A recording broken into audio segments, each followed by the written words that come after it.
Inter law 1 year amendments. तो ये second class है इंटर लॉ 1 ईयर अमेंडमेंट्स की। मैं एक बार फिर से बता देता हूँ जिन्होंने अभी तक नहीं देखा है। इंटर लॉ में पूरे 1 साल के अमेंडमेंट्स मैं कवर करने जा रहा हूँ। कमिंग एग्जाम जो नवंबर दिसंबर 2020 एग्जाम होने जा रहा है, it's going to be a big exam, because इसमें आप समझ लो 5 टर्म तक के स्टूडेंट्स बैठेंगे। मई 20 वाले भी बैठेंगे, नवंबर 20 वाले बैठेंगे, प्लस पिछले वाले 3 टर्म के और स्टूडेंट्स जो हैं जिनका क्लियर नहीं हो पाया था या जिन्होंने 1 ग्रुप 2 ग्रुप दिया था वगैरह, तो सब बैठने जा रहे हैं। 5 टर्म्स का भीड़। तो मैं पूरा 1 साल, कई जगह पे तो मैं 1.5-2 साल तक का पूरा अमेंडमेंट्स कवर करा रहा हूँ, and I am doing it chapter wise. So first amendment जो मेरा हुआ था येस्टरडे, उसमें मैंने ये और ये कवर कर दिया है, ठीक है। उसका मैं लिंक जो है वो इसी वीडियो के डिस्क्रिप्शन में भी डाल दूंगा, ओके। और आज हम लोग कवर करने जा रहे हैं this one and this one, memorandum and conversion. ये 2 टॉपिक में जो अमेंडमेंट से कवर करने जा रहे हैं। इन अमेंडमेंट्स में मैं सिर्फ अमेंडमेंट नहीं बताऊंगा, बल्कि पूरा का पूरा कॉन्सेप्ट बताऊंगा और फिर उसमें जो चेंज है वो बताऊंगा, ठीक है। और जो नोट्स होंगे, जैसे इसके नोट्स हैं ये रहे। ऐसे तो total inter law 1 year amendment 55 pages का है, पर आज का जो सेशन होने जा रहा है जिसमें मैं मेमोरेंडम वाले अमेंडमेंट डिस्कस करूंगा, उसमें इतने पेजेस हैं, 9 पेजेस हैं। तो इसका नोट्स का लिंक भी मैं इसमें दे दूंगा वीडियो डिस्क्रिप्शन में। और पिछला वाला जो अमेंडमेंट हुआ था ना मेरा येस्टरडे, जो इनकॉर्पोरेशन और सेक्शन 8 में था, उसका भी मैं लिंक इसमें पुट कर दूंगा। क्लियर है? तो अभी हम लोग मेमोरेंडम में डिस्कशन चालू करेंगे। चलो स्टार्ट करते हैं। तो memorandum and articles, we all know that any company, चाहे ओपीसी हो, प्राइवेट कंपनी हो, पब्लिक कंपनी हो, it requires 2 fundamental documents which is memorandum of association and article of association. मैं हमेशा इनको शॉर्ट में बोलता हूं मोआ ओआ, मोआ ओआ। तो पढ़ाते वक्त अगर कभी मैं मोआ ओआ बोल दूं तो समझ जाओ मेमोरेंडम एंड आर्टिकल्स का ही जिक्र हो रहा है। नाउ मेमोरेंडम के अंदर कितने क्लॉजेस होते हैं? There are 6 clauses. NSOLCA, name, situation, object, liability, capital, association. तो सबसे पहला क्लॉज कौन सा होता है? Name clause. Every company has to keep a unique name, every company has to keep a unique name, ठीक है। कोई भी कंपनी का नाम दूसरे कंपनी से मैच नहीं कर सकता। तो यहां पर हम लोगों को कुछ रूल्स बताए जा रहे हैं जिनमें अमेंडमेंट्स आया था। Rule 8, rule 8A and rule 8B, 6 pages का है। Rule 8, 8A, 8B, 6 pages. तो ये रूल्स हमें बताते हैं, गाइडलाइंस की तरह दिखाते हैं कि आप अपना जब नाम रखो तो आपको ये सब प्रिकॉशंस लेके चलने चाहिए ताकि आपका नाम रिजेक्ट नहीं हो जाए, ओके। अच्छा, नाम रिजर्व करने के लिए जब एक कंपनी इनकॉर्पोरेशन होता है तो नाम रिजर्व करने के लिए वो लोग सीआरसी के पास स्पाइस प्लस जमा करते हैं, 20 डेज के लिए नाम रिजर्व होता है। और जब एक पुरानी कंपनी अपना नाम चेंज करती है तो वो लोग रन ऐप यूज करते हैं एमसीए के वेबसाइट पे और 60 डेज के लिए नाम रिजर्व करते हैं, ठीक है। तो जब आप अपना नाम पुट कर रहे हो, सरकार को अपना नाम सजेस्ट करके बता रहे हो कि I am proposing this name to be a particular name for my company, तो आपके लिए कुछ गाइडलाइंस है ताकि आपका नाम वो लोग रिजेक्ट ना कर दें, कहीं आपका नाम दूसरे से मिलता जुलता तो नहीं है। तो ये चेंजेस हुआ है, ये अमेंडेड है, पूरा लेटेस्ट है, यही मैं डिस्कस करूंगा। डिस्कस करने के पहले एक बार बता देता हूं 3 रूल्स है, ओके। ये सबसे पहले देखो मेरे हाथ के सामने लिखा है रूल 8। रूल 8, रूल 8 का मेन मकसद है कि आपके कंपनी का नाम किसी दूसरे के नाम से आइडेंटिकल या सिमिलर नहीं होना चाहिए। तो यहां पे जो निर्देश दिए गए, गाइडलाइंस दिए गए, they tell us how should you keep a name so that it does not match with another company's name, okay। ये रूल 8 है। उसके बाद है रूल 8A। रूल 8A देखो, दिख रहा है नाम, देखो रूल 8A। ये टॉपिक क्या है? Undesirable names. इन्होंने लिस्ट बना रखा है कि ये सब नाम तो आप रख ही नहीं सकते, that is rule 8A। And then lastly it is rule 8B। Rule 8B, there are certain words जिनको अगर आप अपने नाम में, कंपनी के नाम में यूज करना चाहते हो तब आपको सेंट्रल गवर्नमेंट का अप्रूवल अलग से लेना पड़ेगा, तो वो है रूल 8B। अब मैं तुमको एक चीज बता देता हूं तुम्हारे मतलब नॉलेज पर्पस के लिए, ठीक है। एक बार देख लो जरा इधर। रूल 8, 8A, 8B, इनमें फर्क क्या है? थोड़ा सा याद रखने का काम आएगा, है ना।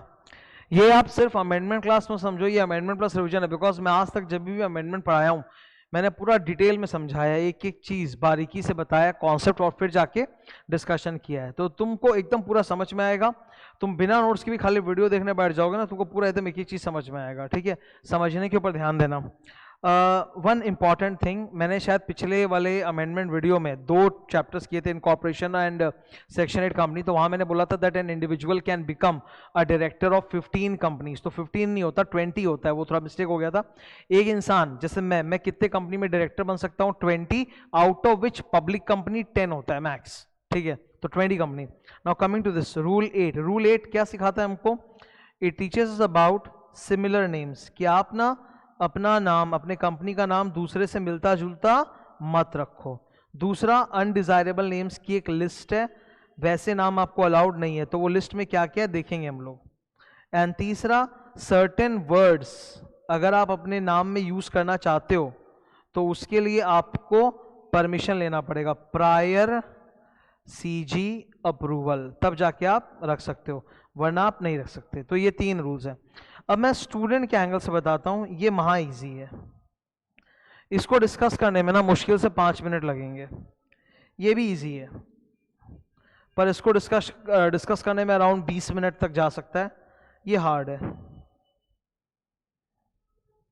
ये बहुत हार्ड है, इसमें बहुत सारे मतलब छोटे छोटे पॉइंट्स हैं जो बहुत अच्छे हैं, अगर ध्यान नहीं दिया तो उड़ जाएगा दिमाग से और एग्जाम में आने का चांस भी है। तो रूल 8 हार्ड लगेगा, क्योंकि अभी मैं पढ़ाना चालू कर रहा हूं, तो मेरे को तो बता देना पड़ेगा ना, बिकॉज ये नेम्स के ऊपर जो नए रूल्स आए हैं बहुत अच्छे रूल्स है, इन पे हर तरह का क्वेश्चन सेट हो सकता है। They can set a 4 mark question, they can integrate it in a case study and ask you MCQ, कैसा भी। तो you have to be thoroughly prepared in this. तो एक बार समझ लो पहले ऊपर से क्या चीज है, फिर अंदर जाएंगे। 3 रूल है, 8, 8A, 8B। 8 क्या है? सिमिलर नेम्स मत रखो। दूसरा है अनडिजायरेबल नेम्स का एक पूरा लिस्ट है, don't keep such names. And तीसरा, there are certain words which if you use in your name you have to take CG का approval, if CG approves you can use them, if CG rejects your proposal आप use नहीं कर पाओगे। तो as I said, सबसे easy कौन सा? Rule 8B। तो पहले इजी वाला कर लेते हैं, इससे धीरे धीरे तुम्हारा कॉन्फिडेंस बिल्ड होगा, है ना। तो आओ रूल 8B में देखते हैं। ये रहा आपके सामने रूल 8B, वर्ड्स और एक्सप्रेशंस जो आप अपने कंपनी के नाम में तभी यूज कर सकते हो जब आपको सेंट्रल गवर्नमेंट का अप्रूवल मिल गया है। जैसे ये देखो, this is the list of the names, ये दिख रहा है बोर्ड पे, ये लिस्ट है। तो इसमें से मैंने कुछ हाईलाइट किया है जो हम लोगों के लिए ज्यादा रेलेवेंट है। जैसे हाईलाइटेड देखो, आप अपने नाम में national, union, central, federal, Republic, president, राष्ट्रपति, ये सब यूज नहीं करोगे। अरे ये सब नाम अगर आप, ये सब वर्ड्स अगर आप अपने कंपनी के नाम में यूज करते हो तो जो बाहर वाले लोग हैं, ऑर्डिनरी पर्संस, उनको क्या लगेगा कि it's a government company, they will be misguided, people will get misguided, they will think it's a government company। तो जो लोग हैं वो सोचेंगे कि आपकी कंपनी एक गवर्नमेंट कंपनी है। तो आपको ये सब वर्ड्स यूज करना अलाउड नहीं है अपने नाम में। अगर यूज करना है तो सेंट्रल गवर्नमेंट से अप्रूवल लो, अब वो भी देखेंगे कि अलाउ करना चाहिए कि नहीं करना चाहिए। ये देखो, municipal, panchayat, again government, prime minister, chief minister, minister, nation, statute, statutory code, judiciary, मतलब कोई भी ऐसा वर्ड। अच्छा, एक दो वर्ड और हैं जो यहां यूज नहीं है पर फिर भी आप सोच सकते हो, जैसे हिंदुस्तान, हिंदुस्तान वर्ड भी एकदम अलाउड नहीं है। भारत, भारत तो इन्होंने बोल ही दिया कि आप यूज नहीं कर सकते। भारत, इंडिया, स्टेट मतलब होता है सरकार, स्टेट वर्ड का मतलब आप लोग समझ लो, स्टेट मतलब वो ज्योग्राफी में जो स्टेट्स पढ़ते हैं ना, वो नहीं है। स्टेट का मतलब होता है सरकार। Government, waste Bengal government, Madhya Pradesh government, ये सब नाम नहीं रख सकते, कैसा भी नाम जो मिसगाइड करे। भारत भी, हिंदुस्तान भी। अब तुम बोलोगे सर हिंदुस्तान तो मैंने देखा है, हिंदुस्तान यूनिलीवर, देखो हिंदुस्तान यूनिलीवर बहुत पहले की पुरानी कंपनी है, तब वो बन गया उस नाम से। आज के दिन कोई कंपनी खोलोगे तो उसमें नाम में तुमको हिंदुस्तान लगाने नहीं मिलेगा। Hindustan Unilever has become so popular, it's a brand in itself. तो अब मिसगाइड की कोई बात नहीं है। भारत में हर इंसान किसी ना किसी फॉर्म में HUL का एक प्रोडक्ट कंज्यूम करता है, तो पहले का बना हुआ है, हो गया, अब नहीं होगा। अब आप अपने नाम में हिंदुस्तान वर्ड नहीं डाल पाओगे। ये सब नाम अगर आपने यूज करने तो आपको ये क्या बोलते हैं, सेंट्रल गवर्नमेंट का परमिशन लेना है। अब मैं तुमको इसका बस एक छोटा सा प्रैक्टिकल सिनेरियो बताऊंगा। जितनी भी फॉरेन कंपनीज होती हैं, ठीक है, जैसे Coca Cola, okay, Coca Cola हो गया, पेप्सिको हो गया, ये सब जब इंडिया में आते हैं, ओके, भारत में आते हैं, और अपनी एक सब्सिडियरी खोलते हैं, subsidiary company, Coca Cola, PepsiCo, Nestle, there are lot, ठीक है, ये सब भारत में आके अपनी सब्सिडियरी खोलते हैं इंडियन कंपनी की तरह, और उसी के थ्रू मैन्युफैक्चरिंग करते हैं और माल बेचते हैं। तो ये लोग अपने नाम में ना इंडिया वर्ड पक्का लगाते हैं। जैसे आप देखो, नाम है नेस्ले इंडिया लिमिटेड, अब देख लो आपको यही नाम मिलेगा। तो ये विदेशी कंपनियां क्या करती है, आज नेस्ले कोई एक देश में है क्या, हर देश में, नेस्ले, कोका कोला, पेप्सी, ये सब तुम जिस देश में जाओगे वहां मिलेगा। तो ये लोग क्या करते हैं, जिस कंट्री में भी जाते हैं अपना एक सेपरेट वहां का कंपनी खोलते हैं और उसमें अपना ब्रांड नेम डालते हैं, और उस जोग्राफिकल लोकेशन को, उस कंट्री को इंडिकेट करने के लिए उस कंट्री का नाम जरूर डालते हैं। तो इसीलिए जैसे नेस्ले इंडिया लिमिटेड, तो ये लोग तो नाम में इंडिया डाल रहे हैं सर, क्या इनको अलाउड है, इन्हें सीजी का अप्रूवल लेना पड़ता है, ठीक है। तो ये लोग अगर इंडिया वर्ड यूज कर रहे हैं अपने नाम में, if they are using the word India, ये देखो, तो इनको सीजी का अप्रूवल लेना पड़ता है, और गवर्नमेंट अप्रूवल दे भी देती है, because they know that it is a subsidiary of a foreign company. तो बस वो अपना सेम नाम है, नेस्ले नाम की बहुत सारी कंपनियां पूरे वर्ल्ड में, तो बस वो सेपरेट करने के लिए, आइडेंटिफाई करने के लिए कंट्री का नाम बीच में डालते हैं, तो वो चलता है, उसमें कोई लोग भ्रमित नहीं होते, पीपल आर नॉट डिसीव्ड और कंफ्यूज्ड दैट ये कोई गवर्नमेंट का कंपनी है। तो ये अलाउड है, और सीजी से अप्रूवल लेना पड़ता है, सीजी अप्रूव भी कर देता है, ठीक है। तो ये तो एकदम सिंपल सा था तुम्हारे सामने। Rule number 8B, certain words which require approval of central government, ये मेरा पहला डिस्कशन था 8B। अब rule 8A, undesirable name, this is easy, but इसमें फिर भी मेरे को थोड़ा टाइम लगेगा, ज्यादा 15 मिनट 20 मिनट लगेगा। अनडिजायरेबल नेम्स, कौन कौन से ऐसे नाम है जो आप नहीं रख सकते। चलो रूल 8A देख लेते हैं पहले। ये रहा रूल 8A, नोट्स का लिंक डिस्क्रिप्शन में।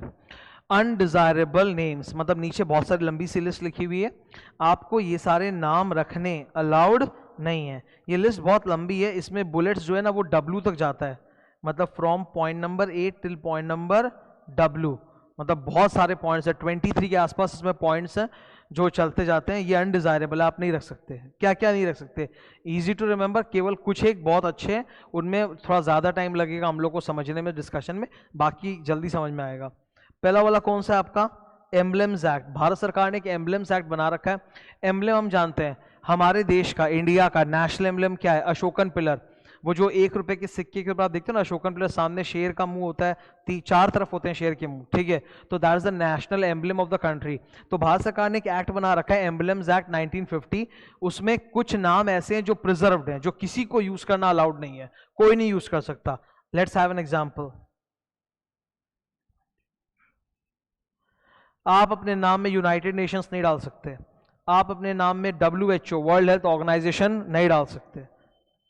तो ये सब कुछ नाम है जो एम्बलेम्स एक्ट द्वारा प्रोटेक्टेड है, आप इनको यूज नहीं कर सकते। सेकंड तो इजी है सर, ट्रेडमार्क। ट्रेडमार्क क्या होता है, कोई भी बिजनेस ऑर्गेनाइजेशन अपने प्रोडक्ट, अपने ब्रांड को ट्रेडमार्क कराता है। इसके ऊपर एक एक्ट है, ट्रेडमार्क एक्ट 1999, ये रहा trademark act 1999।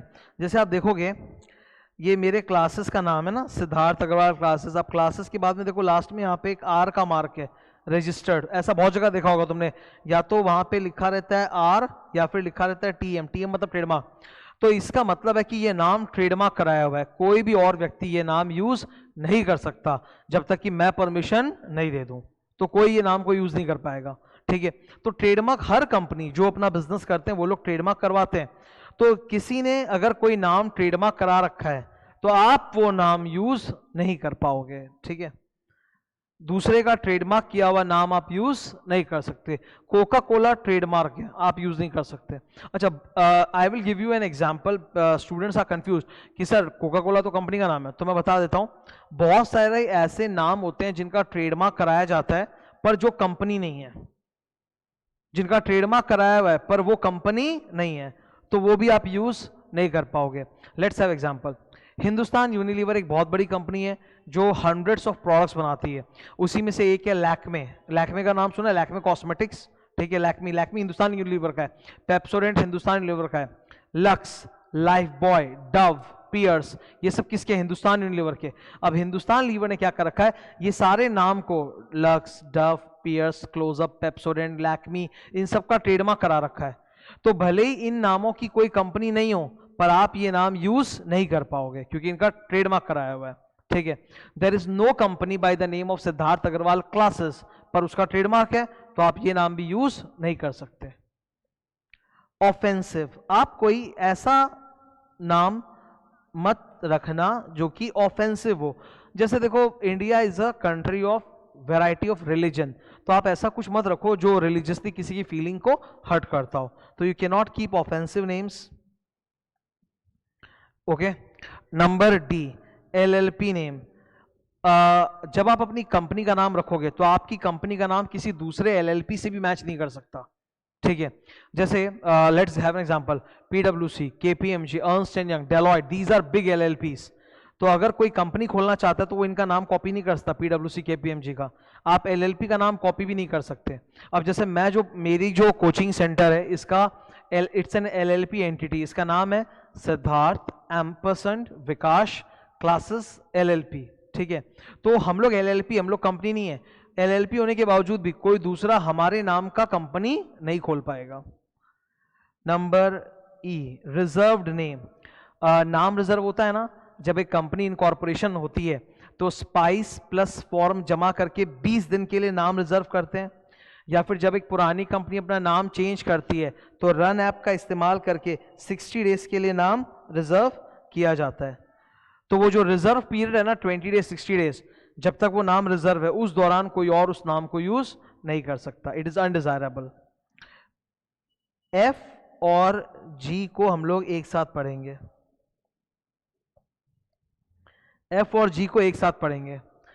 There are some companies which are in special type of financing businesses, जैसे leasing, chit fund, investments etcetera. ऐसी कंपनियां अपने नाम में पक्का ऐसा कोई वर्ड रखेंगे जिससे उनका काम समझ में आए। A chit fund company shall use chit fund in its name, okay. तो फाइनेंस में जो leasing company should use the word leasing in its name. तो ये जो फाइनेंस वाली कंपनीज है, इनको अपने नाम से अपना बिजनेस एक्टिविटी इंडिकेट करना पड़ेगा। वाइसे वर्सा, कोई कंपनी जो इस तरह की फाइनेंसिंग एक्टिविटी में इन्वॉल्व नहीं है वो ये सब वर्ड्स यूज नहीं कर पाएगी। जैसे एक कंपनी खोला जाता है, वो लोग लीजिंग का काम करना चाहते हैं, उनको अप्रूवल मिला हुआ है, तो उनको अपने नाम में लीजिंग रखना पड़ेगा। उस एक on contrary there is another company जो लीजिंग का काम नहीं करती है, तो वो लोग अपने नाम में लीजिंग वर्ड यूज भी नहीं कर सकते। तो ये दोनों पॉइंट्स मिला के वो उस डायरेक्शन में जाता है। नेक्स्ट, आप पॉपुलर कंपनीज का नाम यूज नहीं कर पाएंगे। Now that's a debatable point. बहुत सारे स्टूडेंट्स बोलेंगे सर क्या पॉपुलर है क्या नहीं कैसे पता चलेगा। टाटा पॉपुलर नाम है, मालूम है हमें, रिलायंस पॉपुलर है पता है हमें, आईटीसी पॉपुलर है पता है हमें, सिप्ला, रनबैक्सी, ये सब पॉपुलर है, नहीं यूज कर सकते। पर पॉपुलैरिटी का देखो कोई बेंचमार्क तो होता नहीं है कि आप इतने पॉपुलर हो, ठीक है। तो पॉपुलैरिटी अल्टीमेटली कौन डिसाइड करेगा? एमसीए। एमसीए देखेगा कि जो नाम आप रख रहे हो कहीं किसी दूसरे पॉपुलर नाम का कॉपी तो नहीं है, तो MCA will determine that. I foreign name, foreign name ये अच्छा पॉइंट है। ये क्या बोलता है सुनना ध्यान से। सोचो कोई फॉरेन कंपनी है जो इंडिया में है ही नहीं, जो बाहर कहीं इनकॉर्पोरेट हुई है और उनका इंडिया में कोई बिजनेस प्रेजेंस नहीं है।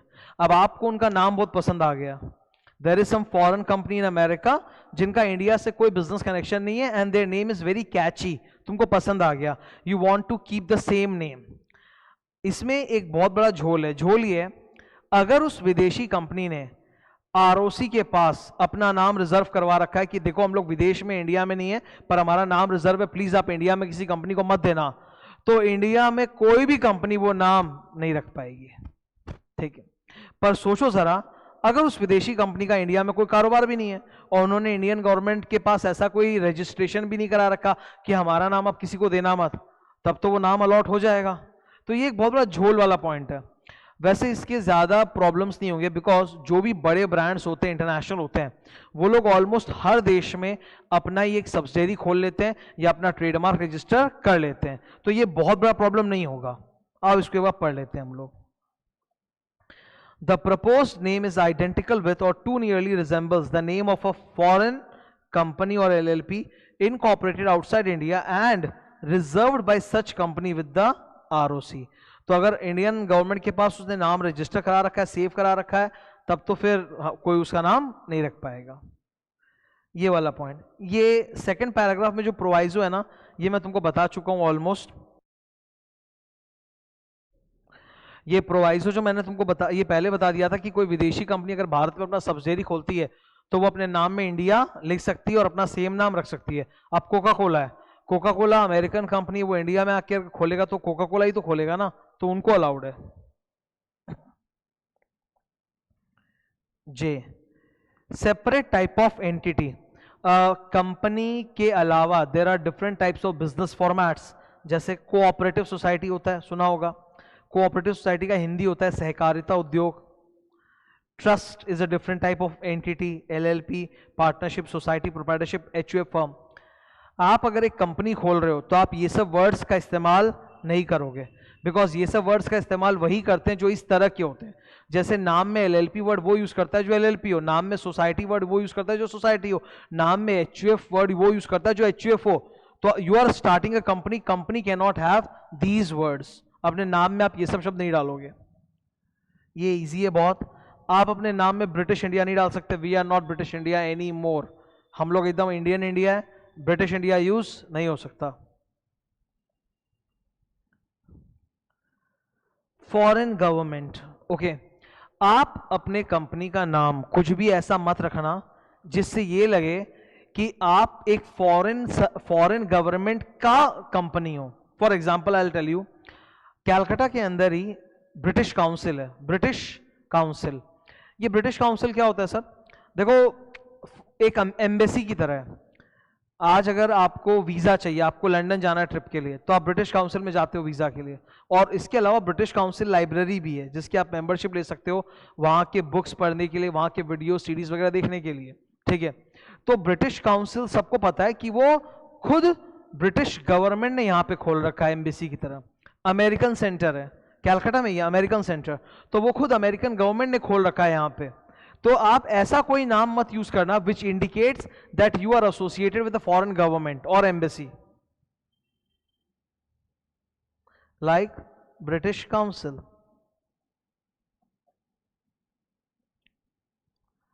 अमेरिकन सेंटर, ये सब आप मत यूज करना। LM, नेशनल हीरो, आप किसी भी ऐसे व्यक्ति का नाम नहीं रख सकते जो नेशनल हीरो है या फिर जनता की नजरों में होल्ड्स हाई एस्टीम। ऐसा कोई पॉपुलर नाम आप यूज नहीं कर सकते। यहाँ पे एक पॉइंट है, स्टूडेंट को डाउट होगा कि सर जो बहुत फेमस फिल्म एक्टर्स होते हैं, फिल्म एक्ट्रेसेस होते हैं, क्या उनका नाम यूज कर सकते हैं? जैसे अमिताभ बच्चन हो गया, शाहरुख खान हो गया, एटसेट्रा, इस तरह के नाम यूज कर सकते हैं क्या? एक तो इन्होंने यहाँ क्लियर नहीं बताया कि नेशनल हीरो का मतलब क्या। नेशनल हीरो मतलब जैसे मोदी जी हो गए या गांधी, जवाहरलाल नेहरू, ये सब, सरदार पटेल। नेशनल हीरो का मतलब उस तरफ जाना है हम लोग को कि पॉपुलर पर्सन्स के एंगल पे जाना है, बिकॉज पॉपुलर में तो स्पोर्ट्समैन लोग भी पॉपुलर हैं, विराट कोहली, सचिन तेंदुलकर, पैसे वाले wealthy persons like Mukesh Ambani. तो कुछ एग्जैक्टली समझाया नहीं गया, बस इतना बोला है, don't use the name of a national hero और person whose name is held in high self esteem. मैं इसको थोड़ा सा लिबरली इंटरप्रेट करूंगा। आप बहुत ना तो नेशनल हीरो और ना ही कोई फेमस पर्सनैलिटी, दोनों का ही नाम आप कॉपी नहीं कर सकते, दिक्कत होगी, क्योंकि फिर बाद में लीगल केसेस हो सकते हैं इसको लेके। अब for example Salman Khan is a famous actor, Salman Khan अपने नाम की कंपनी खोल सकते हैं, उन्होंने खोल रखा है सलमान खान फिल्म्स। बहुत सारे फिल्म स्टार्स ने अपने नाम से खोल रखा है, अमिताभ बच्चन ने भी पहले खोला था, उनकी कंपनी का नाम था ABCL, Amitabh Bachchan corporation limited, पर कोई और उस नाम को यूज नहीं कर सकता, ठीक है। ये थोड़ा सा एक बोलूंगा मैं ग्रे एरिया है जहां पे डिबेट हो सकता है। Like I will tell you one example, you know Swami Ramdev is a very popular figure, उनकी कंपनी का नाम मैं भूल गया, पतंजलि, ठीक है। तो ही इज वेरी पॉपुलर। अब आप बोलोगे रामदेव नाम से बहुत सारी कंपनीज हिंदुस्तान में पहले से है, बिकॉज रामदेव एक्चुअली एक भगवान का नाम भी है। तो अब इसमें थोड़ा ग्रे एरिया है, हम लोग को देखना पड़ेगा कि एग्जैक्टली कितना पॉपुलर है या किस फील्ड में, ताकि उसका नाम कॉपी हो सके या नहीं हो सके। नेक्स्ट, ये बहुत जोरदार पॉइंट है, स्टार। डिसॉल्व कंपनी का मतलब हो चुका है, मतलब होता है जो बंद हो चुकी है।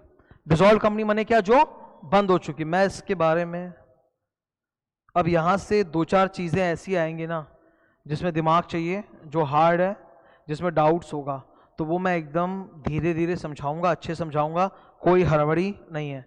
देखो ये एजुकेशन क्लास है, एजुकेशन बोले तो मतलब पढ़ाना मकसद है, ठीक है। यहाँ मकसद ये नहीं कि हम लोग फैल फटूरी करें या मजाक हंसी मजाक करें, ये उस तरह की क्लास नहीं है। तो एजुकेशन लेक्चर की तरह क्लास है, तो जहाँ भी डाउट ज़्यादा होगा वहाँ मैं रुकूंगा, धीरे धीरे समझाऊंगा। कोई अगर बहुत सयाना है तो वो अपने आप ही स्पीड करके देखिए, वो उसका प्रॉब्लम है, पर मैं थोड़ा सा स्लो होकर यहाँ पे समझाना चाहता हूँ इसको, ठीक है, वरना बाद में डाउट्स आते रहेंगे। क्या लिखा है word, dissolve company. Dissolve company मतलब क्या होता है, एक ऐसी कंपनी जो बंद हो चुकी है। तो बंद हो चुकी जाहिर से, तो मतलब उस कंपनी का जो नाम है, नाम वो तो फ्री हो चुका है। अगर एक कंपनी बंद हो चुकी है, खत्म, डिसॉल्व, खत्म, तो उसका नाम तो फ्री हो चुका है। तो बहुत सारे लोग वो नाम रखना चाहेंगे तुरंत की तुरंत, ठीक है, बिकॉज कुछ बड़ी कंपनियां जो बंद होती हैं उनके नाम का एक ब्रांड वैल्यू होता है, ब्रांड नेम होता है, तो somebody would want to copy that immediately। समझ रहे हो बात को? तो इसको लेके गवर्नमेंट ने बहुत अच्छा काम किया, और ये एक्चुअली फाइनल लॉ के 2 सेक्शन से कनेक्टेड है।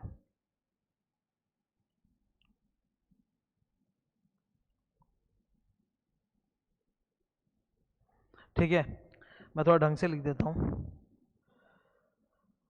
Section 356, section 252। आई होप तुमको दिख रहा होगा मेरा राइटिंग क्लियरली। यहां 2 पॉइंट्स हैं,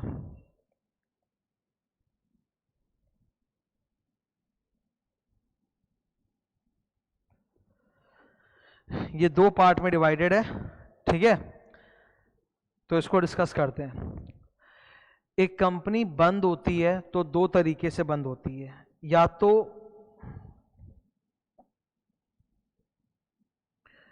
लिक्विडेशन या फिर स्ट्राइकिंग ऑफ। एक कंपनी बंद होती है तो 2 तरीके से बंद होती है, या तो लिक्विडेशन या फिर स्ट्राइकिंग ऑफ। मैं समझा रहा हूं, कोई हड़बड़ी नहीं है। लिक्विडेशन का मतलब होता है कि आपकी कंपनी में कुछ असेट्स है, कुछ लायबिलिटीज है, तो एक लिक्विडेटर अपॉइंट होगा बाय कोर्ट। वो लिक्विडेटर असेट्स को बेचेगा, जो पैसा आएगा उससे लायबिलिटीज को पे ऑफ करेगा, एंड ग्रेजुअली धीरे धीरे करके असेट्स और लायबिलिटीज को निल करके फिर कंपनी को क्लोज किया जाएगा। That is called liquidation. तो लिक्विडेशन यानी कि वाइंडिंग अप के ऊपर एक सेक्शन है, एकदम कोना में देखो मैंने हाथ से जो लिखा है, 356, सेक्शन नंबर 356। ये सेक्शन बोलता है कि वो कंपनी जिसे बंद किया गया, जिसे लिक्विडेट किया गया है, उसे 2 साल के अंदर फिर से पुनर्जीवित किया जा सकता है, रिवाइव किया जा सकता है। So a company which has been liquidated can be revived within 2 years। 2 साल के अंदर फिर से जिंदा हो सकता है, यानी कि 2 साल तक, लिक्विडेशन के बाद 2 साल तक वो उसका जो नाम है वो फ्री नहीं रहेगा, कोई रख नहीं सकता, बिकॉज 2 साल में वो कंपनी फिर से पुनर्जीवित हो सकती है। ठीक है, ये पहला पॉइंट।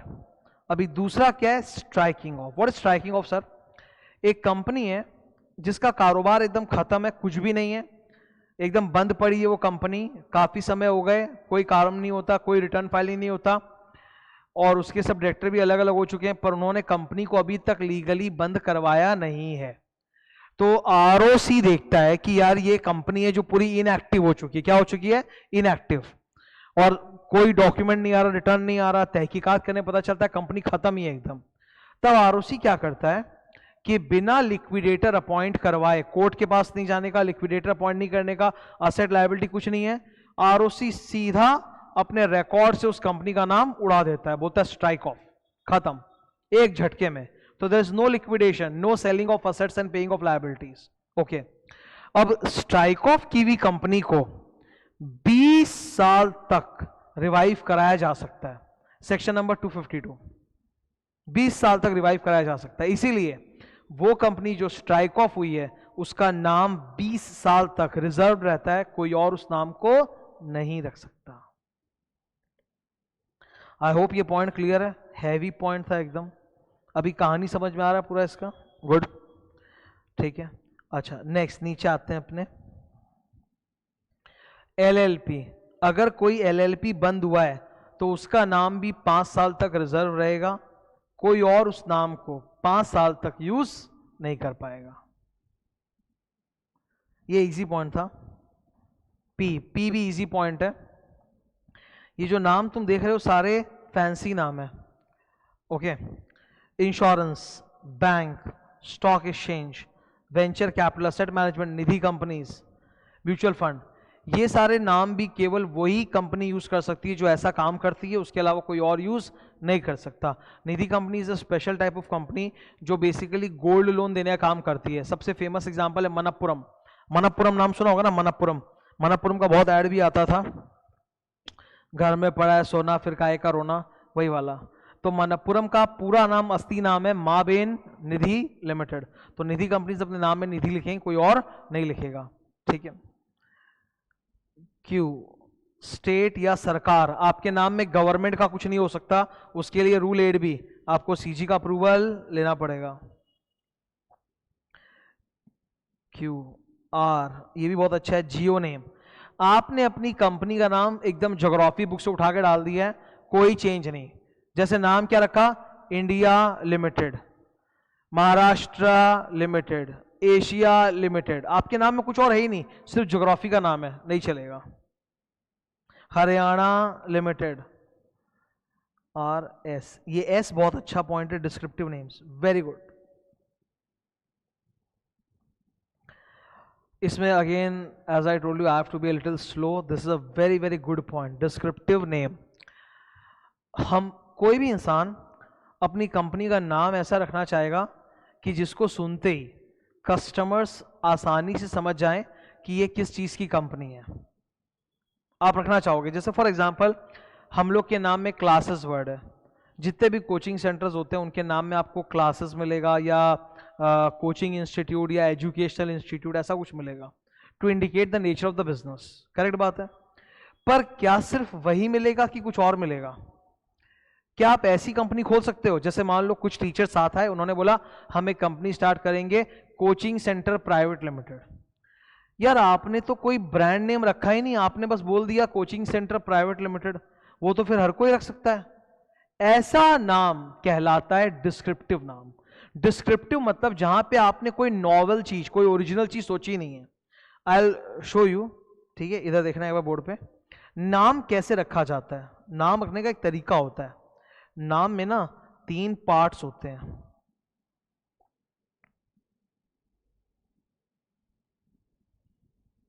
किसी भी कंपनी के नाम में 3 पार्ट्स होते हैं। पहला वाला जो होता है वो होता है ब्रांड, इसे हम कहते हैं नॉवेल नेम। नॉवेल बोल सकते हो, ओरिजिनल बोल सकते हो, यूनिक बोल सकते हो। ये फर्स्ट पार्ट होता है ना। Nestle, Coca Cola, PepsiCo, Cipla, Ranbaxy, Tata, ये हुआ ब्रांड, एकदम यूनिक नाम, नॉवेल। फिर यहां पे होता है एक्टिविटी, आप क्या चीज का बिजनेस करते हो वो दिखता है, ठीक है। सपोज गारमेंट्स का बिजनेस है आपका, टेक्सटाइल का है, फार्मास्यूटिकल का बिजनेस है, ओके, एटसेट्रा, तो एक्टिविटी। और लास्ट में आप लिखते हो लिमिटेड या private limited, that is the way it is designed. अब सोचो कि कोई इंसान ये रखे ही नहीं, मतलब उनके नाम में, कंपनी के नाम में कोई ब्रांड है ही नहीं, सिर्फ सीधा एक्टिविटी चालू हो गया, तो वो तो फिर हर कोई रखेगा पॉपुलर होने के लिए, तो ये अलाउड नहीं है। आपको कुछ ब्रांड बगल में जोड़ना पड़ेगा। सिर्फ अगर आप एक्टिविटी कोई डाल दोगे तो वो कहलाता है डिस्क्रिप्टिव नेम। अगर सिर्फ एक्टिविटी है तो क्या कहलाएगा?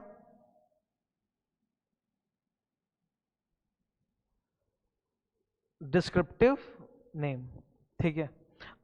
इसमें थोड़ा समझने की जरूरत है। पिज्जा हट, पिज्जा हट फेमस कंपनी, नाम सुना होगा। जब हम लोग पिज्जा हट बोलते हैं तो आप समझो पिज्जा हट सुनते समझ में आता है अच्छा ये पिज्जा बनाने वाला रेस्टोरेंट विच स्पेशलाइजेज इन इटालियन कुजीन और पिज्जा। पर उन्होंने क्या नाम सिर्फ पिज्जा रखा है क्या? पिज्जा लिमिटेड, पाव भाजी लिमिटेड? उन्होंने रखा है पिज्जा हट, HUT। तो कुछ यूनिकनेस आ गया ना ब्रांड नाम में। It's not just pizza, it's pizza हट, तो कुछ अलग हो गया, ठीक है।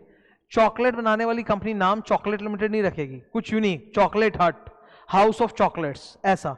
तो आप उसको थोड़ा दायां बायां करके कुछ यूनिक बना दो, वो चलेगा। जैसे मैं एग्जांपल दूं, बर्गर किंग का नाम सुना होगा, बर्गर किंग मैकडॉनल्ड्स का कॉम्पिटिटर। बर्गर किंग का नाम सिर्फ बर्गर थोड़ा ना है, साथ में उन्होंने किंग लगा दिया कि नहीं, कुछ अलग हुआ कि नहीं हुआ। कोई भी इंसान अपनी कंपनी का नाम बर्गर लिमिटेड नहीं रख सकता, they created a unique name, burger king. अब यहां पे मतलब it was a very novel thought, सामने वाले को प्रोडक्ट भी समझ में आ रहा है और नाम का एक ब्रांडनेस, एक ब्रांड वैल्यू, एक यूनिकनेस है कि इट्स बर्गर किंग। समझ लो बात को। तो you have to be very careful. Exam में जब एग्जाम्पल्स आएंगे, मोस्ट प्रॉब्ली एग्जाम्पल्स वही आएंगे जो यहां पर दिए हुए हैं, बिकॉज ये डायरेक्टली रूल्स में लिखा हुआ है, तो चांसेस है कि एग्जाम में यही सब आएगा। तो थोड़ा सा दिमाग को शांत रख के सोचना कि यार एकदम खाली प्रोडक्ट बोल रहा है कि थोड़ा यूनिक करके बोल रहा है। अगर थोड़ा यूनिक करके बोल रहा है चलेगा, अगर डायरेक्ट एकदम प्रोडक्ट ही छाप दिया बिजनेस एक्टिविटी तो नहीं चलेगा। क्लियर है? इधर ये देखो एग्जांपल, आपने नाम रखा है सिल्क मैन्युफैक्चरर्स, तो ये तो कुछ भी यूनिक नहीं है, सिल्क बनाते हैं, या फिर मैन्युफैक्चरर सिल्क, तो कुछ भी नॉवल वर्ड, ब्रांड वैल्यू कुछ नहीं, सिर्फ एकदम एक्टिविटी डिस्क्राइब कर रहा है, नहीं चलेगा।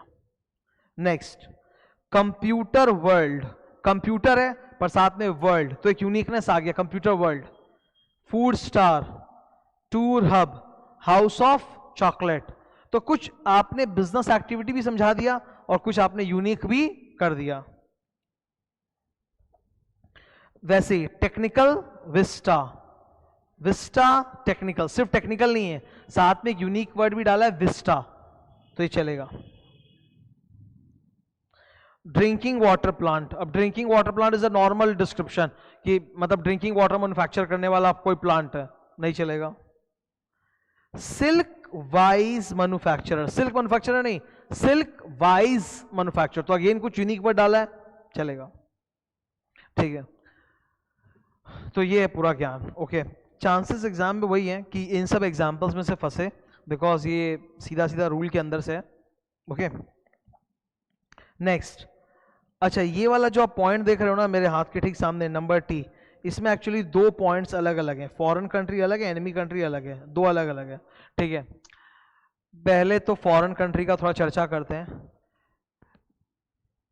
हर किसी को, अब मैं इंडिया की बात करता हूं, हम में से हर किसी को ना विदेशी प्रोडक्ट ज्यादा अच्छा लगता है, एकदम सिंपल सी बात है, ज्यादा फैंसी लगता है, ज्यादा अच्छा लगता है।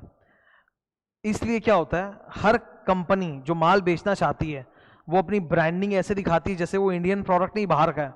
हाँ, बहुत सारी कंपनी ऐसा दिखाती है, ठीक है, बहुत सारी हॉजियरी कंपनीज है ना जो ये अंडरगारमेंट्स बनाते हैं, इंडिया की कंपनीज है, पर नाम ऐसा रखते हैं और एडवर्टाइजमेंट ऐसा करते हैं गोरों को लेके कि लगता है वो कोई विदेशी कंपनी जो इंडिया में माल बेच रही है। ये this is the feel good factor that they try to create.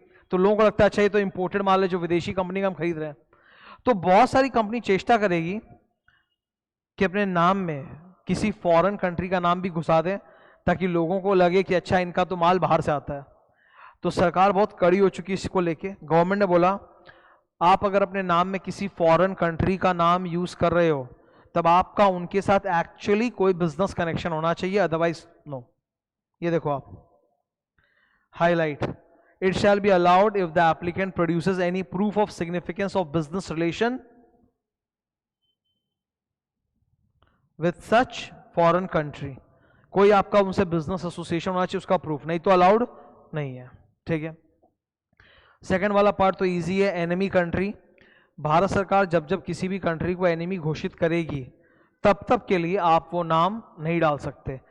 मेरा ये सजेशन है कि इट्स बेटर, हम लोग इंडिया में रहते हैं, इसमें ज़्यादा बात नहीं करनी मुझे, हम लोग जानते हैं कि कौन हमारा दुश्मन है कौन नहीं है, तो इट्स बेटर कि आप मत ही करो ना यूज़।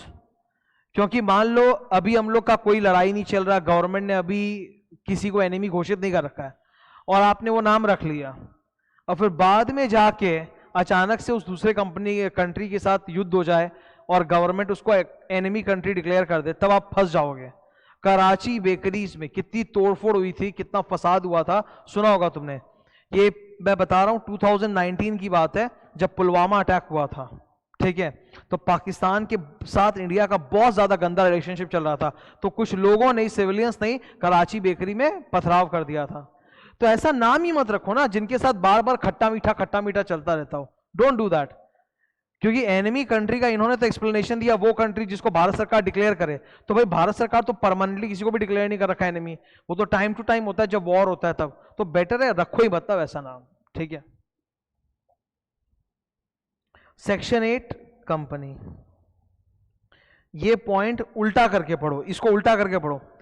एक सेक्शन 8 कंपनी को जो कि नॉट फॉर प्रॉफिट होता है, उनके नाम में ये सब वर्ड्स होने चाहिए। क्या क्या?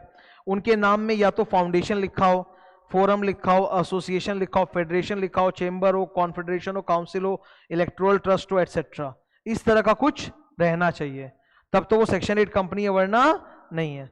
तो सेक्शन 8 कंपनी के नाम में ऐसा कोई एक वर्ड होना चाहिए जो इंडिकेट करे कि ये नॉट फॉर प्रॉफिट टाइप का एक एसोसिएशन है, विच इंडिकेट्स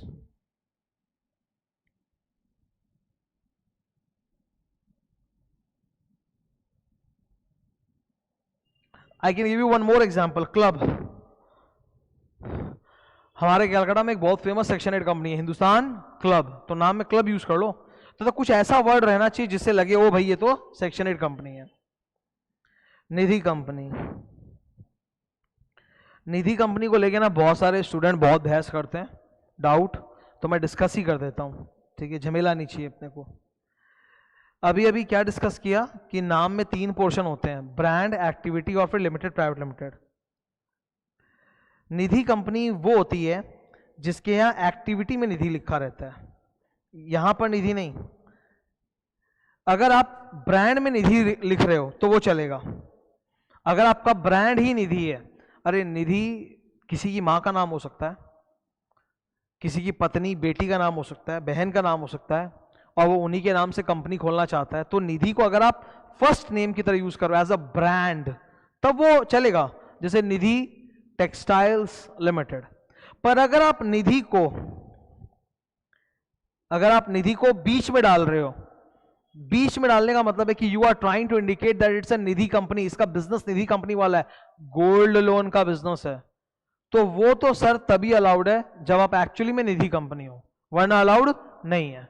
जैसे मैंने बोला था ना, एक बहुत फेमस कंपनी है मनप्पुरम, उसका नाम ऐसा है, तुम लोग जाके सर्च कर सकते हो, समझा, इसमें कोई हंसी मजाक नहीं कर रहा मैं कि इसका नाम माबेन, ऐसा नहीं है। इसका पूरा फुल फॉर्म है मनप्पुरम बेनिफिट, और शॉर्ट में इन्होंने खुद ने बनाया माबेन। ये साउथ इंडिया की कंपनी, इसलिए इनको इतना सोचा नहीं होगा इन्होंने नाम के लिए। तो यहां पे आप देखो निधि को आप कहां यूज कर रहे हो, सेकेंड में, मतलब दैट इंडिकेट्स कि बिजनेस ही निधि वाला है, निधि कंपनी का बिजनेस है गोल्ड लोन का।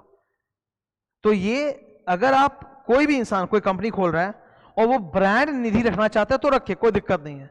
लेकिन अगर वो एक्टिविटी निधि कंपनी वाला नहीं है और फिर भी बीच में निधि डाल रहा है, वो नहीं चलेगा, ठीक है। और अगर आप निधि कंपनी हो तो नाम में निधि रखना जरूरी है। ये लास्ट वाला पॉइंट फाइनली, ये एक्चुअली लास्ट नहीं, सेकंड लास्ट एक और पैराग्राफ भी है, ये पॉइंट भी बहुत अच्छा है, अमैलगमेशन बहुत अच्छा है। ये कई स्टूडेंट्स को अमैलगमेशन को लेके टेंशन रहती है, तो मैं क्लियर कर दूंगा। अमैलगमेशन के ऊपर कंपनी लॉ में कुछ सेक्शंस हैं, मैं मेन सेक्शन बता रहा हूं, 230 232, ठीक है। फाइनल में आते हैं 230 232, ये कॉम्प्रोमाइज अरेंजमेंट अमैलगमेशन का सेक्शंस है। ये यहां पे कर क्या रहा है, आई विल टेल यू। अभी आप सोचो जरा, ओके, 2 कंपनी है, अमैलगमेशन हो गया उनका, 2 कंपनी है, अमैलगमेशन। लेट्स हैव एन एग्जांपल, जैसे सपोज मान लो, आर्टिफिशियल एग्जांपल है, सन टेक्सटाइल्स लिमिटेड, और एक दूसरी है मून टेक्सटाइल्स लिमिटेड। इनका हो जाता है मर्जर, और इन्होंने नया नाम रख लिया है star textiles limited. So the 2 companies have amalgamated and they have formed a new company। उसका नाम क्या देख के बोलो तो बोर्ड पे, स्टार टेक्सटाइल्स लिमिटेड। मर्जर के बाद ये कंपनी बंद हो जाएगा और ये कंपनी भी बंद हो जाएगा। ये लिक्विडेशन नहीं है, यहां कोई लिक्विडेटर नहीं आ रहा है, तो नेचुरल है, क्योंकि दोनों कंपनी के एसेट्स लायबिलिटी मर्ज होकर स्टार में चले गए, तो अब दोनों कंपनी बंद, लीगली बंद। तो ऐसे कंपनी का भी तो ब्रांड नाम होगा सन मून। तो अब सोचो कोई दूसरी कंपनी सोचेगी चलो सन मून का तो मर्जर होकर स्टार बन चुका है, तो अब सन और मून नाम का कंपनी तो बंद, चलो अपने रख लेते हैं सन। तो इन्होंने बोला 3 साल तक नहीं रख पाओगे। कितना? 3 साल। और longer period if specified by NCLT. बीच में एनसीएलटी क्या कर रहा है? अमेलगमेशन के लिए एनसीएलटी का अप्रूवल चाहिए। अमेलगमेशन के लिए किसका अप्रूवल चाहिए? एनसीएलटी का। तो अगर एनसीएलटी ने बोला कि नहीं ये नाम 10 साल तक नहीं रख सकते, तो 10 साल तक, तो मिनिमम 3 साल तक तो नहीं रख सकते। इसके अलावा अमेलगमेशन के वक्त अगर एनसीएलटी ने बोल रखा था कि इतना साल तक नहीं रख सकते, तो उतना साल तक नहीं रख सकते। तो इसको ऐसे समझो, लॉन्गर ऑफ 3 years और पीरियड स्पेसिफाइड इन एनसीएलटीज ऑर्डर। तुम लोग अभी इंटर में तुम लोगों को पता नहीं होगा, अमेलगमेशन में एनसीएलटी का अप्रूवल चाहिए होता है, तो एनसीएलटी का बहुत लंबा ऑर्डर आता है। ओके, तो एनसीएलटी ने अगर उसमें और भी ज़्यादा बोल रखा है तो और ज़्यादा पीरियड तक आप वो डिसॉल्व्ड कंपनीज का नाम नहीं रख पाओगे। ठीक है, ये था अमेलगमेशन वाला सीन। अब रूल 8A ऑलमोस्ट खत्म हो गया। ये एक लास्ट पैराग्राफ है छोटा सा जो मुझे बताना है, इसका एक हेडिंग तुम लोग दे लो, कन्वर्जन। तो समझ में आ जाएगा क्या नाम है इसका, कन्वर्जन। कन्वर्जन, ठीक है। Okay, I will give you one very good example to explain this. ये 4 पार्टनर्स हैं, इन्होंने एक पार्टनरशिप फर्म बना रखी थी। इनके फर्म का नाम था ABCD एंड एसोसिएट्स। लास्ट 10 साल से ये लोग पार्टनरशिप फर्म के फॉर्म में बिजनेस कर रहे हैं। ओके, ठीक है। अब क्या हुआ कि ये फर्म डिसॉल्व होती है। पार्टनरशिप फर्म अगर डिसॉल्व होगी तो सारा असेट्स लायबिलिटी चारों पार्टनर्स में डिवाइड हो जाएगा, सेटलमेंट हो जाएगा। अब mister A the first partner purchase the goodwill.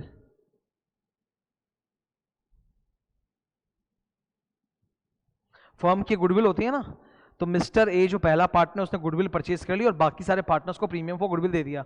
मतलब बाकी पार्टनर्स बीसीडी ने बोला ठीक है हम ये फर्म का नाम छोड़ रहे हैं, ये अब चाहो तो आप रख सकते हो, आप यूज कर सकते हो। तो ए ने खरीद लिया।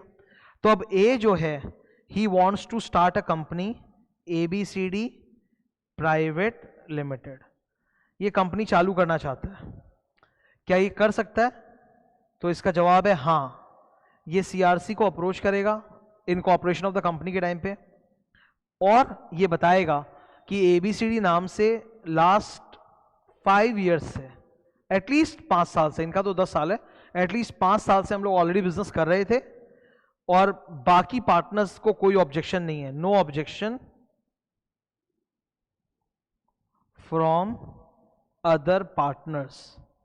तो हम ये नाम अब रख सकते हैं, आप अलाउ कर दीजिए। तो CRC ये नाम अलाउ कर देगा कि ठीक है आप रख लो फिर ये नाम। यानी आप अगर एक बिजनेस को पहले से कैरी ऑन कर रहे हो with a particular name, not a company but other name, आप कंटिन्यू कर रहे हो इन अ फॉर्मेट, बाद में आप कन्वर्ट करना चाहते हो, सारे लोग उसमें कंटिन्यू कर भी सकते हैं या कुछ छोड़ के जा सकते हैं, कुछ कंटिन्यू कर सकते हैं।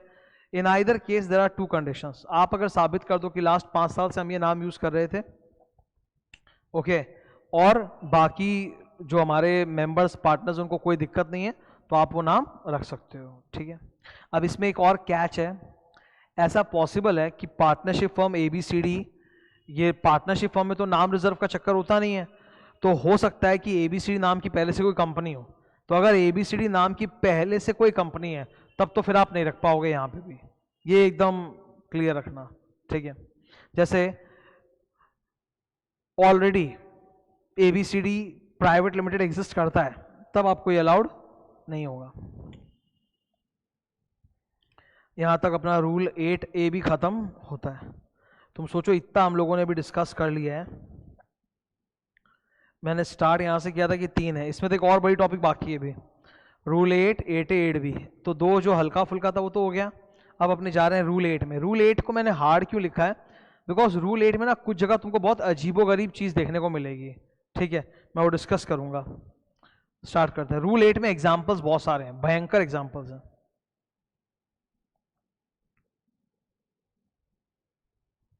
So now we are going to start with rule 8. Okay start करते हैं रूल 8, ठीक है ना।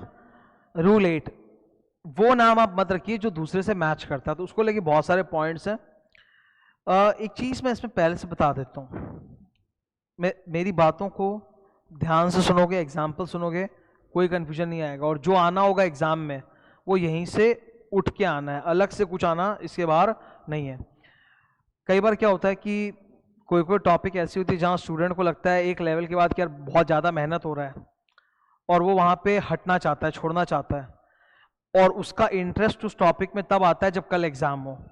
तो क्या है कि हम लोग वेट नहीं कर सकते उस दिन का जब तुम्हारा संपूर्ण बांस हो जाए, मतलब एग्ज़ाम का दिन सामने आ जाए। तो बेहतर है कि पहले से प्रिपेयर कर लो, ठीक है, क्योंकि बाय नेचर बहुत सारी चीज़ों में एफर्ट बहुत ज़्यादा लगता है, तो यू कांट इग्नोर इट। अब अमेंडमेंट क्लास ही तुम देख लो, इसको पढ़ाने में बहुत एफर्ट लगता है, नोट्स में बहुत एफर्ट लगता है। मेरे सारे अमेंडमेंट क्लासेस जो मैं अभी इस सीरीज में लूँगा इंटरलॉ के, आई थिंक वो 12 घंटे से ऊपर चला जाएगा, ओके, बहुत ज़्यादा, पर इट्स वर्थ इट, बिकॉज इसमें ना सिर्फ अमेंडमेंट बल्कि पूरा कॉन्सेप्ट एक साथ में पढ़ने को मिल रहा है। खाली अमेंडमेंट बोलूँगा तो क्या फ़ायदा, एग्जाम में तो पूरा वो कॉन्सेप्ट पे क्वेश्चन आएगा तभी तो उसमें अमेंडमेंट डालोगे। सिर्फ अमेंडमेंट के 2 वर्ड पे तो क्वेश्चन आ भी नहीं सकता, तो थोड़ा सा एफर्ट तुमको भी करना पड़ेगा। यहां पे इस टॉपिक में 80% चीज ओके लगेगा, 20% में थोड़ा सा हार्ड लगेगा। देखते हैं आओ। यहां पे एटीट्यूड क्या है? एटीट्यूड ये कि somebody wants to start a company by copying the name of other company, दूसरे के ब्रांड का फायदा आप उठाना चाहते हो। रूल 8 का बेसिक मकसद क्या है? You are trying to keep a name which matches with और विच रिजेंबल्स और is very similar to some other company's name, so that you can encash the brand value of someone else. जैसे Britannia इतना famous brand है biscuit में, आपने वैसा ही मिलता जुलता कोई नाम रख लिया, डुप्लीकेट कंपनी खोल लिया, ब्रिटानिया, व्रिटानिया, ग्रिटानिया ऐसा बोल के, तो गलत ही है ना। तो उसी को रोका जा रहा है। तो आप किस किस तरह से कॉपी कर सकते हो वो सब इन्होंने सोचा और उसी को लेके लिस्ट बना दिया। ये तरीका अलाउड नहीं, ये तरीका अलाउड नहीं, ये तरीका अलाउड नहीं, so that you have a complete list कि इस तरह से कोई भी छिछोरापन, frivolity is not allowed. Short style, आपने केवल नाम में थोड़ा बहुत अल्फाबेट्स शॉर्ट कर लिया। जैसे कोई कंपनी है जिसके नाम में प्राइवेट लिमिटेड लिखा है, आपने डिट्टो नाम छापा, बस प्राइवेट के बदले यू स्टार्टेड सेइंग पीवीटी या पीवीटी डॉट, तो ये कोई डिफरेंस थोड़ा ना हुआ यार, ये कोई डिफरेंस हुआ क्या? If there is already a company, say Vaibhav projects private limited, आपने डिट्टो छापा वैभव प्रोजेक्ट्स पीवीटी लिमिटेड, तो it's one and the same thing. तो शॉर्ट फॉर्म करने से नहीं चलेगा, सिंगुलर प्लूरल करने से भी नहीं चलेगा। अगर कोई कंपनी ऑलरेडी है ग्रीन टेक्नोलॉजी, तो आप ग्रीन्स टेक्नोलॉजी, ग्रीन टेक्नोलॉजीज बना दोगे तो वो भी अलाउड नहीं है। प्रताप टेक्नोलॉजी का अगर आपने प्रताप्स कर दिया या प्रताप्स टेक्नोलॉजीज कर दिया तो वो भी नहीं चलेगा। येलो कलर जब मैं करूं तो समझ लो वो सबसे बवाल पॉइंट है। येलो में बोला है चलेगा, येलो बोला चलेगा, तो येलो वाले एग्जाम्पल्स एग्जाम में आएंगे। जैसे इन्होंने लिखा एसएम कंप्यूटर्स, अब यहां पे आप समझो एसएम कैपिटल लेटर्स में, तो उसके आगे प्लूरल बनाने के लिए एसएमएस रख दोगे तो प्लूरल नहीं होगा, वो चीज ही अलग हो गया। SMS, SMS caps lock capital letters में, तो उसमें अगर आप एस लगाते हो तो does not become plural, it is totally a different abbreviation, तो बोला ये अलाउड है। SM is not same as SMS, तो ये चलेगा, ये अलाउड है, इसीलिए टिक। तो ये हाईलाइट किया था, खास पॉइंट है। आप अपने नाम को कॉपी कर रहे हो दूसरे से, खाली बीच में पंक्चुएशन चेंज कर दिया आपने, एबीसी का आपने a dot b dot c या a space b space p c कर दिया, नहीं चलेगा। टीम वर्क है, team at the rate work बना दिया, टीम डैश वर्क बना दिया, नहीं चलेगा, कॉपी है वो। आपने प्रेजेंट टेंस का पास्ट टेंस फ्यूचर टेंस कर दिया, not allowed. Ascend, ascended, ascending, speak English, spoken English, सब एक ही जैसा है, कॉपी है। फोनेटिक स्पेलिंग, फोनेटिक स्पेलिंग का मतलब होता है प्रोनाउंस करते वक्त एकदम सेम साउंड निकलेगा, ठीक है। Chemtech, Chemtech, Chemtech, Chemtech, Chemtech, Chemtech, Chemtech, spelling अलग अलग है, नाम सेम है। अब जैसे क्वालिटी बॉल्स का आइसक्रीम है, क्वालिटी स्टार्ट्स विद के, कोई और क्या है कंपनी चालू करा आइसक्रीम का, वो बोला मैं स्पेलिंग सुधार दूंगा, मैं करूंगा क्वालिटी विद क्यू, क्वालिटी, नहीं चलेगा। फोनेटिक स्पेलिंग सेम है, बी के, बी के, बी के, बी के, बी के, देखो मजाक बना रखा है, अलग अलग स्पेलिंग वेरिएशन पर साउंड वही है, नॉट अलाउड।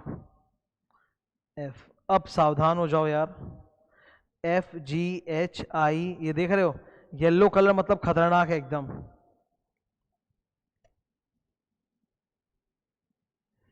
ये एकदम खतरनाक पॉइंट्स है। येलो मतलब इन्होंने बोला ये चलेगा, तो इन्होंने कुछ ढूंढ निकाला है। सबसे पहले डॉट कॉम, अगर आप अपने नाम में सिर्फ डॉट कॉम डाल देते हो तो it does not make it different.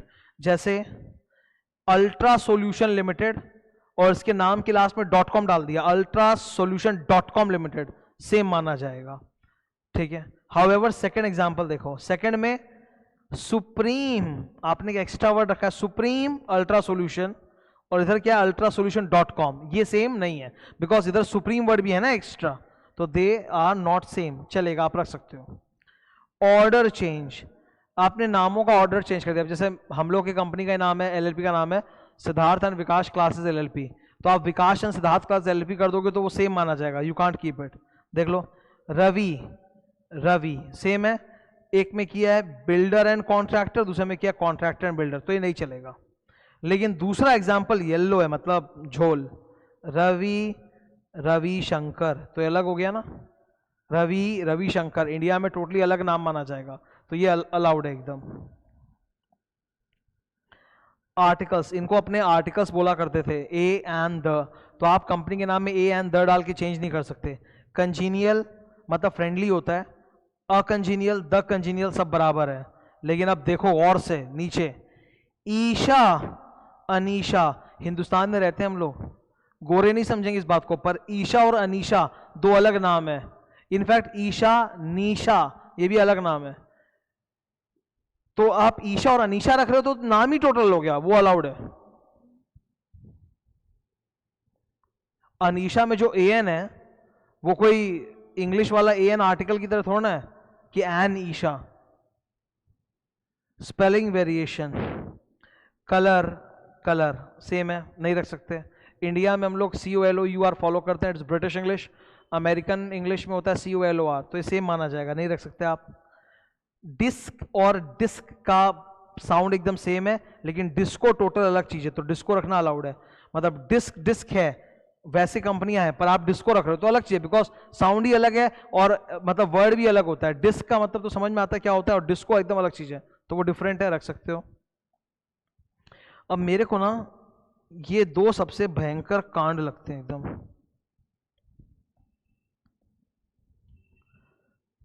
Weird,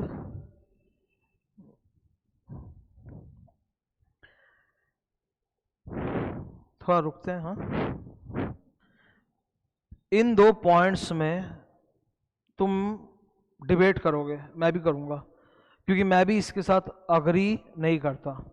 तुम्हारे मन में जो इमोशन फीलिंग आएगा, मेरे मन में भी वही इमोशन फीलिंग आएगा इन दो पॉइंट्स में, मुझे भी गड़बड़ लग रहा है, पर क्या करें, इन्होंने यही एग्जाम्पल दिया, ये डायरेक्टली लॉ से निकला है, तो वी हैव टू रिमेंबर। इन्होंने बोला कि अगर इंग्लिश नाम है कोई कंपनी का और उसको टोटल हिंदी में कन्वर्ट किया तो नहीं चलेगा, पर पार्शियल किया तो चलेगा, तो दैट्स स्टूपिड। जैसे इन्होंने वो क्या दिखा एग्जांपल देखो, एक कंपनी है नेशनल इलेक्ट्रिसिटी कॉरपोरेशन, अगर आप इसको फुल हिंदी में कर दो राष्ट्रीय विद्युत मतलब बिजली निगम कॉरपोरेशन, तो बोलता ये नहीं चलेगा। लेकिन आप पार्शली करो तो चलेगा। हाइक कंस्ट्रक्शन का हाइक, हाइक सेम रखा है, कंस्ट्रक्शन का हिंदी निर्माण, बोला ये चलेगा। तो this I find very stupid कि कंप्लीट ट्रांसलेशन को तो आप कॉपी बोल रहे हो और पार्शियल ट्रांसलेशन को आप कॉपी नहीं बोल रहे हो, उसको बोल रहे हो अलाउड है, तो ये थोड़ा सा वियर्ड है, पर ये याद रखना पड़ेगा बिकॉज बना ना कानून की किताब से, तो यहाँ पे तुमको भी गुस्सा आएगा, मुझे भी गुस्सा आएगा। वैसे एक और है नीचे, एडिशन ऑफ अ प्लेस, एक कंपनी का नाम ऑलरेडी है जिसमें कोई भी प्लेस का नाम नहीं है बीच में, आपने डिट्टो वही कंपनी का नाम कॉपी किया, बीच में अपनी तरफ से एक प्लेस ऐड कर दिया। सैल्वेज टेक्नोलॉजीज लिमिटेड एक कंपनी का नाम है, अब इस नाम के अंदर सैल्वेज टेक्नोलॉजीज लिमिटेड में कोई प्लेस नहीं है, आपने प्लेस ऐड कर दिया, दिल्ली, बीच में आगे पीछे, तो बोलता है ये कॉपी है, नहीं चलेगा। मतलब किसी कंपनी के नाम में अगर प्लेस का नाम नहीं है और आपने उसको कॉपी किया और बीच में प्लेस डाल दिया तो बोलता है नहीं चलेगा। लेकिन अगर कोई कंपनी के नाम में पहले से कोई प्लेस है और आप उस नाम में प्लेस को चेंज कर दो तो बोलता चलेगा। जैसे रेट्रो फार्मास्यूटिकल्स रांची, तो नाम में पहले से प्लेस है, आपने प्लेस को ऐड नहीं किया, चेंज कर दिया, रांची का चेन्नई बना दिया, तो बोलता ये अलाउड है। यार ये कौन सी मतलब है कि एडिशन ऑफ प्लेस तो अलाउड नहीं है but change of place allowed है? तो ये भी तो वियर्ड हुआ ना। तो मैं कई बार ऐसा होता है यार कि लॉ में कुछ चीज़ें आती हैं मजबूरी में पढ़नी पड़ती हैं, इलॉजिकल, एब्सर्ड, तो उसको मैं हमेशा वियर्ड लिख के याद करता हूँ कि कुछ कर नहीं सकते, अभी तो फिलहाल एग्जाम में पास होना है, वियर्ड लिखते हैं, बाद में एक दिन समय आएगा जब ये चेंज होगा, पर तब तक के लिए we have to go with it. Numerals, आपने दूसरे का नाम छापा, उसमें कुछ नंबर्स ऐड कर दिए, नंबर्स या तो नंबर की तरह या वर्ड्स में, तो बोलता कॉपी मानेंगे। जैसे थंडर सर्विसेज में आपने थंडर 11 डाल दिया, 1 थंडर डाल दिया, तो बोला कॉपी है, नहीं चलेगा। स्टाइल गारमेंट्स 11 है, स्टाइल गारमेंट्स, स्टाइल 12 गारमेंट्स, बोला ये भी नहीं चलेगा। लेकिन अब इन्होंने एक जबरदस्त पॉइंट बनाया, बोला मान लो कि पहले से कोई ब्रांड है, 111 बोल के पहले से कोई एक ब्रांड है, मान लो है, तो अगर पहले से 111 एक एस्टैब्लिश ब्रांड है तब उसको नंबर नहीं माना जाएगा, तब उस केस में 111 and 1 will be regarded as different companies and allowed. कुछ कई बार ऐसा होता है ना कि नंबर्स भी ब्रांड करा लिए जाते हैं, हालांकि ट्रेडमार्क एक्ट में ये चीज़ एकदम अलाउड नहीं है, पर फिर भी अजीब बात है कि आप देखोगे कुछ जगह एक्चुअली में नंबर्स को ही ट्रेडमार्क करा रखा है। तो अगर 111 पहले से एक ब्रांड नेम है तब उस केस में 111 और 1 दो अलग अलग कंपनी मानी जाएगी, अलाउड है। तो ये थोड़ा सा सावधान रखने वाला पॉइंट है। नो ऑब्जेक्शन, 5 केसेस जो ऊपर हम लोगों ने पढ़े FGHKL, उसमें अगर पुरानी कंपनी को कोई प्रॉब्लम नहीं है, आप उनका नाम मैचिंग रख रहे हो और उनके बोर्ड ऑफ डायरेक्टर्स अप्रूव कर देते कि हाँ ठीक है आप भी रख सकते हो, तब आप वो नाम रख सकते हो। पर बहुत रेयर है, पुरानी कंपनी कभी अलाउ करेगी नहीं कि आप नाम कॉपी कर लो। तो यहाँ पे हमारा ये नया नाम का रूल्स पूरा खत्म होता है, रूल 8, 8A, 8B ये फुल खत्म होता है, ठीक है। अब मैं कराने जा रहा हूँ कन्वर्जन। कन्वर्जन में ना एक बहुत ही फेमस टॉपिक है, बहुत ही फेमस, बस अब ये इस सेशन का आखिरी अमेंडमेंट जो होने जा रहा है, अभी ऑलमोस्ट 1 घंटे हो चुके हैं। Conversion, public company into private company, इसमें एक पूरा नया प्रोसीजर आ गया, नया रूल 41, वो मतलब 1 साल से ऊपर हो चुके हैं उसको आए हुए, पर it's a very important topic because हम सब जानते हैं private company to public company, public company to private company, that's a very famous topic, okay. तो वो आ सकता है एग्जाम में। तो पब्लिक को प्राइवेट अगर करना है, बड़े को छोटा अगर करना है, तो उसका प्रोसीजर रूल 41 में दिया है जो पूरा नया है, तो वो रूल अभी मैं पढ़ाने जा रहा हूं विद डायग्राम्स, ओके। ये रहा, ये आपके सामने पूरा नोट्स है, चैप्टर 4 कन्वर्जन, देख रहे हैं ये पूरा चल रहा है।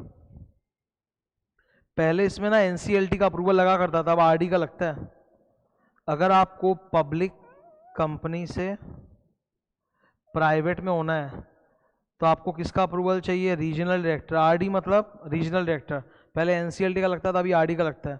तो पूरा प्रोसीजर न्यू रूल 41 ये रहा, ये मैं आपको डायग्राम से कराऊंगा डिस्कस अभी।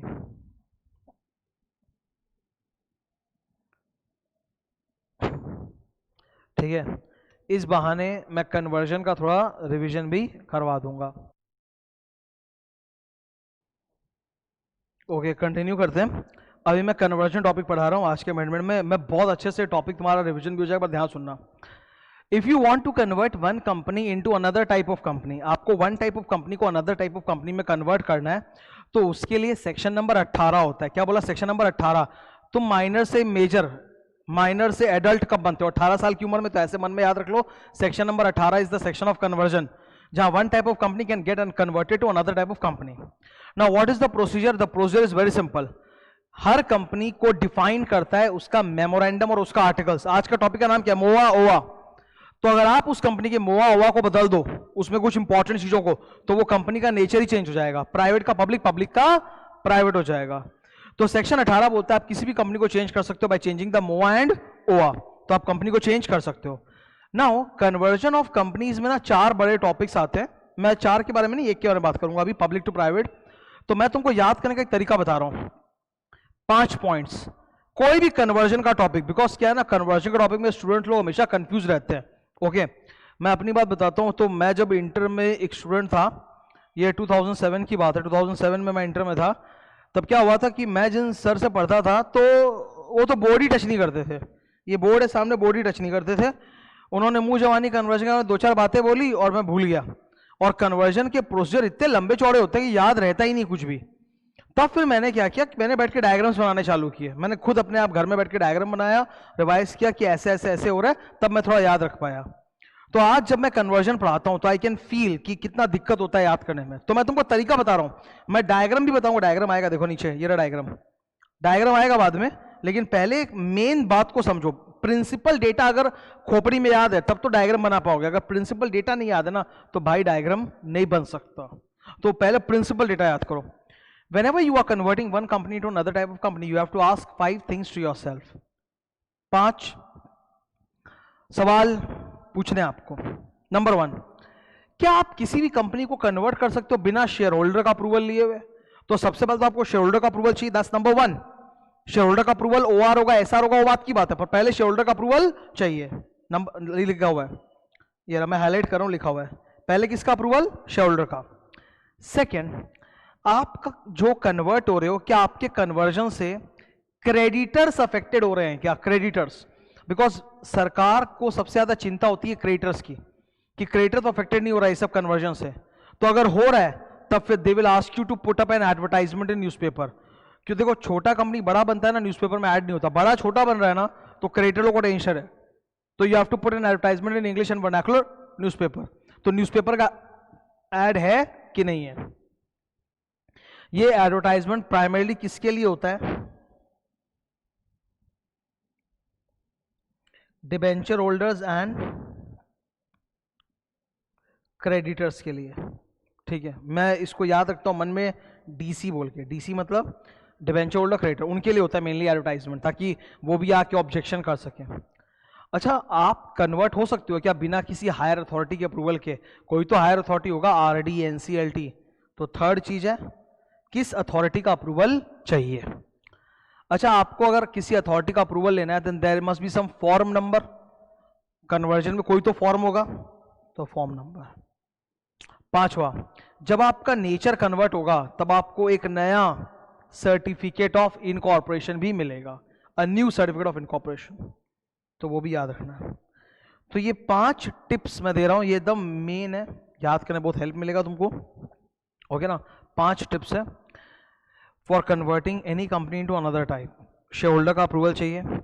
अगर डीसी अफेक्टेड है तो एडवर्टाइजमेंट करिए आप न्यूज़पेपर में.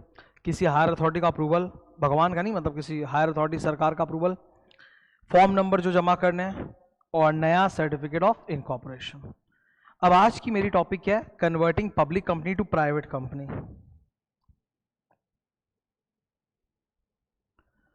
Rule number 41, conversion of public to private. तो इनमें इन 5 सवाल का जवाब. सबसे पहला सवाल, शेयर होल्डर का अप्रूवल. कौन सा रेजोल्यूशन? एसआर. उधर को नाम एसआर बने, special resolution. Public company private बन रही है तो बड़ा छोटा होने जा रहा है, तो क्रेडिटर्स को तो टेंशन होगा, तो आपको क्रेडिटर्स के लिए एडवर्टाइजमेंट करना पड़ेगा. तो एडवर्टाइजमेंट का form number INC 25A. INC 25A. किस हायर अथॉरिटी का अप्रूवल चाहिए? RD. Full form regional director. पहले NCLT था, अभी हट गया, अभी RD है, रीजनल डायरेक्टर. चौथा, फॉर्म तो कुछ होगा, तो RD के लिए पास अप्रूवल के लिए फॉर्म होता है RD1. Very easy to remember, RD1. Okay. RD से जब अप्रूवल आ जाएगा तो अप्रूवल की कॉपी ROC में जमा करनी पड़ती है. अब जनरली बता रहा हूं, कोई भी आरडी या एनसीएलटी का जो अप्रूवल आता है, उस अप्रूवल की कॉपी जब आप आरओसी में जमा करते हो तो उसको जमा करने के लिए आरओसी के पास एक फॉर्म लगता है INC 28, तो वही है। Last, you will get a new certificate of incorporation from ROC, that is INC 11। तो 5 पॉइंट्स हैं। अब हमें इन पांचों को समेट के प्रोसीजर में डालना है ताकि हमें टाइम लिमिट्स वगैरह भी दिख सके। ये देख लो डायग्राम, ये वीडियो तुम्हारे सामने, डायग्राम तुम्हारी आंखों के सामने। Don't be lazy, copy this diagram, I am telling you. मेरे को क्या होता है, ये जब भी मैं ऐसा कोई चीज़ दिखाता हूँ, पढ़ाता हूँ, तो और तुम जानते हो कि आज के क्लास के अमेंडमेंट के नोट्स भी मैं नीचे लिंक में डाल ही देता हूँ, पर सबसे ज़्यादा खराब बात ये होती है कि कॉपी में एक अच्छा सा सुंदर सा डायग्राम बनाया है, कॉपी करना चाहिए, उसमें बोलेंगे नहीं ये भी, मतलब सांस भी लो तो बोलेंगे सांस का भी मेरे को पीडीएफ दे दो, हाथ हिलाया हाथ का भी पीडीएफ दे दो। यार एग्जाम में क्या करोगे जाके? एग्जाम में लिखना है कि फेल होके आना है? लिखना है ना, एग्जाम में तो लिखना पड़ेगा। You need writing practice. आज तुम ये डायग्राम बनाने में आलस कर रहे हो घर में देख देख कर, यही डायग्राम सोच सोच कर एग्जाम में खुद ड्रॉ करके आना पड़ेगा, तो कैसे करोगे? तो copy notes is not for कि हाँ देखा फोटो मार लिया, ना जी। जो ऑनलाइन क्लासेस भी जाती है, मैं पहले भी बोल चुका हूं, कितनी बारी बोल चुका हूं अपने वीडियोस में कि आप ऑनलाइन क्लास भी देख रहे हो, मोबाइल पे देख रहे हो, लैपटॉप में देख रहे हो, तो प्लीज आलसी मत बनो कि ऐसे फोटो खींच लिया ना। मेक अ कॉपी, ड्रॉ करो, राइटिंग प्रैक्टिस होगा। जिस दिन पास कर लोगे उस दिन लिखना हाथ से बंद हो जाएगा, फिर बैठ के दिन में लैपटॉप में टिपना पड़ेगा, वो अलग बात है। पर अभी तो एग्जाम देना है ना, रिटन एग्जाम है, तो please have some writing practice. लिखने से जितना बढ़िया याद होता है ना, ये पूरा डायग्राम, इसका मैपिंग किस तरह से मूव कर रहा है, पूरा ड्रॉ करके एकदम याद हो जाएगा। तो इसमें आलस मत करो, ड्रॉ करना। Now let's come to this. इस तरह के डायग्राम को अपने बोलते हैं टाइम लाइन डायग्राम, बिकॉज ये जो आप इसमें देख रहे हो ना 60, 21, 60, 30, 30, 15, 30, ये सब टाइम्स है, डेज। तो ऐसे डायग्राम को अपने क्या बोलते हैं सर? ऐसे डायग्राम को अपने बोलते हैं टाइम लाइन डायग्राम। क्या बोलते हैं? Time line diagram. मेरे जितने भी स्टूडेंट्स रहे हैं लास्ट 8 ईयर्स के अंदर, इंटर बोल लो, फाइनल बोल लो, सब एक चीज हमेशा मानते हैं कि डायग्राम्स वगैरह सर बहुत अच्छा बनाते हैं, कॉपी नोट्स अच्छा बनता है। यार तो मैं मेहनत अपने लिए कर रहा हूँ कि तुम्हारे लिए कर रहा हूँ? क्या मैं डायग्राम अपने समझने के लिए कर रहा हूँ? मैं अपने रिवीजन के लिए कर रहा हूँ? It is for you. तुम जितना अच्छा कॉपी में लिखोगे, तुम्हारी आदत उतनी अच्छी रहेगी, तुम एग्जाम में उतने सलीके से लिख के आओगे। मैं भोगा हुआ हूं, मैं जब खुद स्टूडेंट था, I had taken theory classes, वो सर बोर्ड हाथ नहीं लगाते थे यार। हम लोग क्या एग्जाम में लिख के आएंगे जाके? मतलब जस्ट बिकॉज थ्योरी हो गया, दैट डजंट मीन कि I am not going to write and practice anything. तो प्लीज ये नोट्स तुम्हारे लिए है, तुम्हारे भले के लिए कि तुम कॉपी करो, ठीक है? इसमें आलस करके कोई आनी जानी नहीं होने वाला है, मैं सिंपल बता रहा हूं। बहुत सारे स्टूडेंट्स हैं वो एकदम आलस करते हैं, फोटो खींच लिया, वो क्या बोलते हैं, वो जेरोक्स, दोस्त से जेरोक्स करा लिया कॉपी। ऐसे थोड़ा ना होता है, तुमको खुद लिखना है। खुद लिखोगे, प्रैक्टिस करोगे तो हाथ खुलेगा, तब तो जाके एग्जाम में भी लिखने की आदत पड़ेगी। जितना ज्यादा हम एग्जाम में बढ़िया लिख सकते हैं, स्पीड लिख सकते हैं, ड्रॉ कर सकते हैं, उतना ज्यादा स्कोर बढ़ेगा तुम्हारा। I am telling you, number of pages matter. कोई बोलता है ना कि कॉपी में कितना पेजेस भर के आ रहे हैं, एग्जाम में फर्क नहीं पड़ता। फर्क पड़ता है, फर्क पड़ता है। आई एम टेलिंग यू, एक बुकलेट जो मिलती है इंस्टीट्यूट से, वो 36 पेज की बुकलेट होती है, कम से कम वो भरना ही है, प्लस 4 पन्ने का वो एक सप्लीमेंट वो भी लेना है।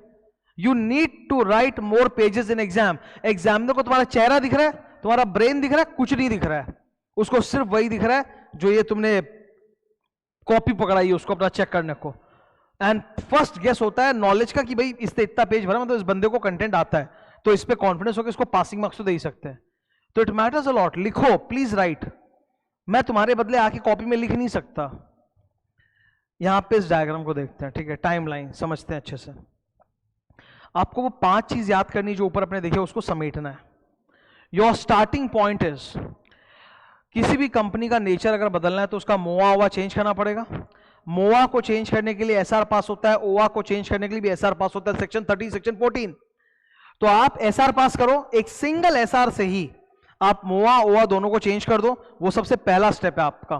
तो डायग्राम में सबसे पहला स्टेप है, मैं थोड़ा सा इसमें हाईलाइट करूंगा, ओके, ताकि पता चलता रहे कि मैं कितना कवर कर चुका हूं। तो फर्स्ट स्टेप आपका जो है, आप ये करो, एसआर पास करो। एक सिंगल एसआर से दोनों चेंज कर सकते हो, आपको मल्टीपल एसआर पास नहीं करनी। मोआ में आपको नाम चेंज करना है, बिकॉज कंपनी का नाम था पब्लिक कंपनी, तो लिमिटेड, अभी प्राइवेट बनाएंगे तो नाम प्राइवेट लिमिटेड होगा, तो you have to change the name in the MOA. और ओआ में तुमको याद होगा कि प्राइवेट कंपनी के आर्टिकल्स में 3 रिस्ट्रिक्शन होते हैं, प्राइवेट कंपनी के आर्टिकल्स में 3 रिस्ट्रिक्शन होते हैं अंडर सेक्शन 2 का 68। तो आपको वो रिस्ट्रिक्शंस घुसेड़ने पड़ेंगे, 3 रिस्ट्रिक्शन, तभी तो वो पब्लिक से प्राइवेट बनेगा। तो इसीलिए मोआ को चेंज करो बाय पासिंग एसआर। अब वहां से 60 दिन के अंदर आपको अप्लाई करना है to RD for approval, the higher authority. कितने दिन के अंदर? 60 दिन के अंदर अप्लाई टू आरडी। आरडी को अप्लाई कौन से फॉर्म में करते हैं? RD1, ठीक है, RD1 बोल के एक फॉर्म है, उसमें आप अप्लाई करो रीजनल लेटर को कि सर हमको अप्रूवल दे दीजिए। इस फॉर्म के साथ आपको बहुत सारे अटैचमेंट्स देने पड़ते हैं, बहुत सारे अटैचमेंट्स जाएंगे उसमें। लेकिन before attachment a very important thing, मैंने 5 पॉइंट पढ़ाया था, share holder, advertisement, higher authority, form, new COI। Share holder और RD के बीच में एडवर्टाइजमेंट आता है। एडवर्टाइजमेंट आप पहले ही हल्ला मचा दो पूरे गांव में, सबको पता चल जाए कि जी आप कन्वर्ट हो रहे हो, तो किसी को भी कोई ऑब्जेक्शन है तो वो RD के पास जमा कर दे, ताकि RD जब आपका फॉर्म देखे तो संग संग ऑब्जेक्शन देखे और फिर उन ऑब्जेक्शन को रिजॉल्व करके परमिशन दे। तो आपको एडवर्टाइजमेंट करना है। अब एडवर्टाइजमेंट कब करना है? बोला जब आप RD के पास अप्लाई करोगे ना, वहां से 21 दिन पहले। जब आप RD के पास अप्लाई करोगे वहां से 21 दिन पहले। यहां टाइमलाइन का डायग्राम यहां से चालू नहीं, पीछे से हो रहा है। देखो 21 डेज यहां से निकल के पीछे की तरफ आ रहा है, ये रहा। तो RD को अप्लाई करने से 21 दिन पहले आप एडवर्टाइजमेंट करोगे। एडवर्टाइजमेंट 2 न्यूज़पेपर में करना है, English and vernacular newspaper. Advertisement का form number INC 25A, English and vernacular में ऐड करना है। किस लिए? ऑब्जेक्शन, कि सबको हल्ला मचा के बोल रहे हो कि हम लोग कन्वर्ट हो रहे हैं। If you have any objection submit your objection to the company as well as RD। अब आप ऑब्जेक्शन इनवाइट करने के लिए आपने एडवर्टाइजमेंट तो कर दिया, मास एडवर्टाइजमेंट। एडवर्टाइजमेंट क्या होता है? मास एडवर्टाइजमेंट, ताकि सबको पता चल जाए। लेकिन जो लोग सबसे ज्यादा अफेक्टेड होंगे, DC, डिबेंचर होल्डर्स, क्रेडिटर्स, हो सकता है वो एडवर्टाइजमेंट ना देखें, तो उन्हें आप अलग से इंडिविजुअली एक एक करके नोटिस भी भेजोगे। Notice, see sending a notice to somebody is a one-on-one communication, जबकि advertisement is a mass communication. तो एडवर्टाइजमेंट तो करेंगे सबके लिए, पर जो लोग ज्यादा अफेक्टेड हैं, DC, debenture holders and creditors, ये रहा DC, उनको तो आप इंडिविजुअल नोटिस दोगे। इसके साथ आप सरकारी अथॉरिटीज को नोटिस दोगे, ROC को, RD को, रेगुलेटर्स को भी एक नोटिस दोगे कि ये एडवर्टाइजमेंट हम लोगों ने किया है और हम कन्वर्ट हो रहे हैं, सबके नॉलेज के लिए, ठीक है। 21 दिन में वो लोग ऑब्जेक्शन देंगे। अब RD के पास आप फॉर्म जमा करोगे, उसके साथ बहुत सारा अटैचमेंट रहेगा। क्या क्या अटैचमेंट रहेगा? नया वाला मोआ हुआ, जो आपने SR पास करके चेंज किया था, वो नया मोआ हुआ। SR पास किया मतलब शेयर होल्डर्स की मीटिंग, तो मीटिंग का मिनट्स कॉपी, और सब चीज के लिए सबसे पहले तो बोर्ड ऑफ डायरेक्टर्स का अप्रूवल लगा होगा, तो उनके मिनट्स का कॉपी। फिर एक डिक्लेरेशन जाएगा बाई KMP कि हम लोग प्राइवेट में कन्वर्ट हो रहे हैं और हमारे यहाँ जो नंबर ऑफ मेंबर्स है वो 200 ही है, बिकॉज हम पब्लिक से प्राइवेट हो रहे हैं ना, तो हमारे नंबर ऑफ मेंबर्स 200 से ज्यादा नहीं है। हम लोगों ने सारा लीगल कंप्लायंसेस कर लिया, उसका एक डिक्लेरेशन। हम लोग कभी भी लिस्टेड कंपनी नहीं थे, ठीक है। और हमारे DC का, डिबेंचर होल्डर्स और क्रेडिटर्स का पूरा एकदम सेपरेट लिस्ट बना के दो, उनका नाम, डिटेल्स, अमाउंट, सब, ताकि उनको सल्टाया जा सके। तो ये आपने जमा कर दिया। अच्छा, ये जो फॉर्म RD1 हम जमा करते हैं, इसमें 2 बार आप रेक्टिफाई कर सकते हो। रेक्टिफाइड फॉर्म जमा होता है RDGNL 5 में, आप 2 बार तक रेक्टिफाई कर सकते हो। ये नीचे देखो आप मेरे हाथ के ठीक सामने, 15 दिन के अंदर आप रेक्टिफाई कर सकते हो। रेक्टिफाई का फॉर्म है RDGNL 5, up to 2 times resubmission is allowed. Okay, अब मेजर पोर्शन आ रहा है डायग्राम का, ये वाला।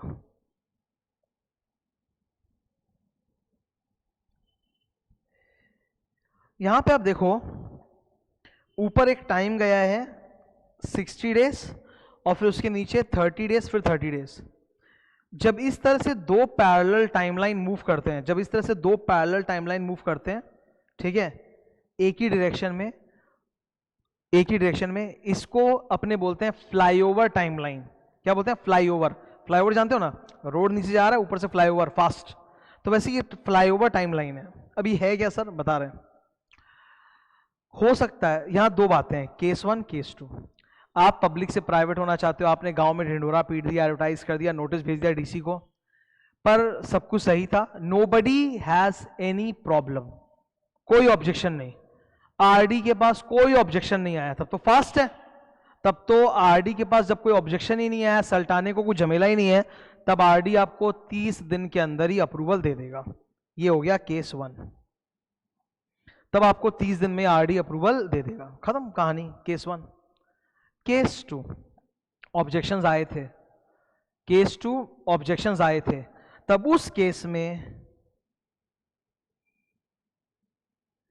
पहले 30 दिन के अंदर आरडी हियरिंग करेगा।